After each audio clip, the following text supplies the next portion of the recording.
विद्यार्थी मित्रांनो, जर तुम्ही 10वी ची बोर्ड एक्झाम किंवा 12वी ची बोर्ड एक्झाम देणार असाल, तर तुमच्यासाठी एक गुड न्यूज आहे. आता ती गुड न्यूज काय आहे, ते मी या व्हिडिओमधून तुम्हाला सांगणार आहे.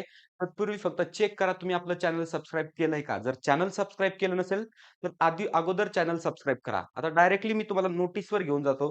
आपल्या महाराष्ट्र बोर्डने आपल्यासाठी एक नोटीस जारी केली आहे. ती नोटीस या ठिकाणी मी तुम्हाला ओपन करून दाखवतो. आता ही नोटीस आपण रीड करूयात.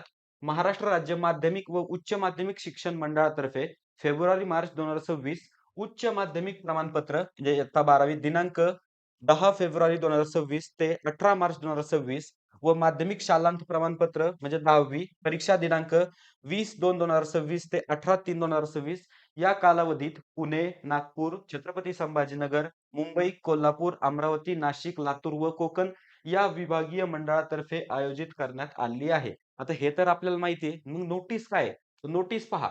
परीक्षेच्या काळात अनेक विद्यार्थी नकारात्मक विचारांना किंवा परीक्षेच्या भीतीने मानसिक दडपणाखाली असतात. म्हणजे काय? जी सध्या तुमची कंडिशन झाली ती कंडिशन. परीक्षेची भीती तुम्हाला वाटते, निगेटिव्ह थिंकिंग करताय, मग त्यासाठीच ही नोटीस बोर्डने जारी केली. अशा विद्यार्थ्यांना नैराश्यातून बाहेर काढण्यासाठी, मदत करण्यासाठी ऑनलाईन समुपदेशन करण्याकरिता राज्य मंडळ राज्य मंडळ स्तरावरून समुपदेशकांची नियुक्ती करण्यात आली आहे. म्हणजे थोडक्यात counsellors okay, free of cost counsellor तुम्हाला आहे ते. त्यांचे भ्रमणध्वनी क्रमांक खालीलप्रमाणे आहेत. म्हणजे हे मोबाईल नंबर्स आहेत. तर फर्स्ट ऑफ ऑल काय करा, मी थोडंसं बाजूला सरकतो. या नंबरचा तुम्ही स्क्रीनशॉट काढून ठेवा. ओके. आता हे नंबर्स तुम्हाला खूप कामी येणार आहेत. आता अजून वाचू आपण.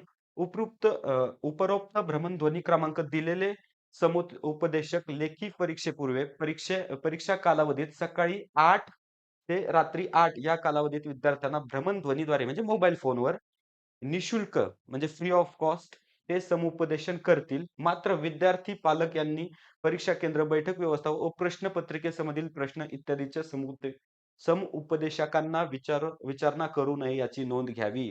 म्हणजे थोडक्यात काय आता नंबरचा स्क्रीनशॉट काढलाय. ओके. नसेल काढला, पुन्हा नंबरचा स्क्रीनशॉट काढून घ्या. ओके. हे नंबर्स आहेत. आता हे नंबर्स कशासाठी आहेत तर पहा.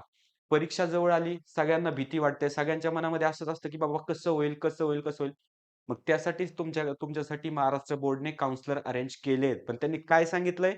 सकाळी 8 ते रात्री 8 याच दरम्यान तुम्ही फोन करायचा. जर तुम्हाला काही अडचण असेल, जेन्युइन काही अडचण असेल, तुम्हाला भीती वाटत असेल, तुम्हाला टेन्शन आलं असेल, ओके, तर तुम्ही इझिली कॉल करू शकता. डायरेक्ट कॉल करून त्यांच्याशी बोलायचं. पण बोलून डायरेक्ट असं नाही म्हणायचं, की "सर मला क्वेशन पेपर द्या आणि कोणते इम्पोर्टंट क्वेशन्स द्या." ते देण्यासाठी आम्ही आहोत आणि हे काम आम्ही अगोदरपासून करतोयच. आमचे हेल्पलाईन नंबर तुमच्यासाठी आहेत.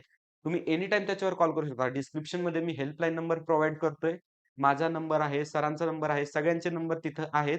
तुम्ही ते चेक करा. तुम्हाला अडचण जर काही असेल, आय-एम-पी क्वेशन्स वगैरे काहीच ज्या गोष्टी हव्या असतील, आम्हाला डायरेक्ट कॉल करा किंवा तुम्ही हे नंबर सुद्धा जे नंबर तुम्हाला दिलेत ते सुद्धा तुम्ही रेफर करू शकता. पण अशी वेळ विद्यार्थ्यावर का येते याचा विचार केलाय का? पण ठीक आहे, नंबर्स आहेत, सगळ्या गोष्टी आहेत. पण अशी वेळ आलीच नाही पाहिजे ना, कारण आपल्याकडे एक वर्षभर होतं, पण शेवटच्या 10 दिवसामध्ये विद्यार्थी टेन्शन घेतायत. 10 दिवसामध्ये अभ्यास करताय. मग त्या गोष्टीमुळे ही वेळ कुठेतरी येते किंवा तुम्हाला काउंसलर शोधावा लागतो आणि सध्या आपण पाहिलं तर मुलांची मेंटॅलिटी पण जराशी वीक झाली आहे. थोड्या-थोड्या गोष्टीचं टेन्शन घेतायत. त्याच्यामुळे मी तुम्हाला सांगेल खंबीर राहायला शिका. परिस्थिती कोणतीही असू दे, तुम्ही स्टेबल राहणं गरजेचं आहे. परीक्षा वगैरे येतच राहतील, परीक्षा होत राहतील, निकाल लागत राहतील. पास, नापास त्याच्यात होतच राहील. पण तुम्ही स्टेबल राहणं महत्वाचं आहे. आणि ही परीक्षा म्हणजे जिंदगीतली शेवटची परीक्षा आहे का?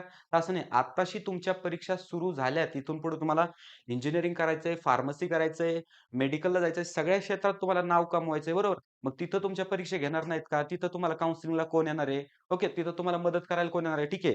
आता आमचं काम आहे तुम्हाला एखाद्या चांगल्या इंजिनिअरिंग कॉलेजमध्ये घेऊन जाणं. बरं इंजिनिअरिंग कॉलेजमध्ये गेलात, तिथं तुम्हाला शिक्षक वगैरे भेटतील.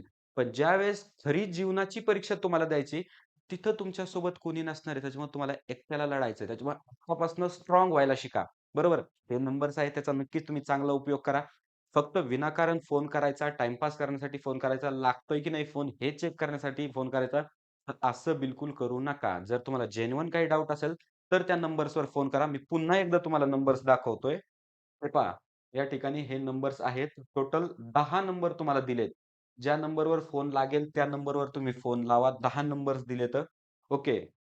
या नंबरचा तुम्ही पुरेपूर लाभ घ्या. जर जेन्युइन डाउट असेल तर. उगाच फालतूपणा करायचा म्हणून फोन लावू नका. विद्यार्थी मित्रांनो, तुम्हाला ही सूचना कळलीच असेल. तुम्ही या नंबरचा चांगला उपयोग कराल. All the best.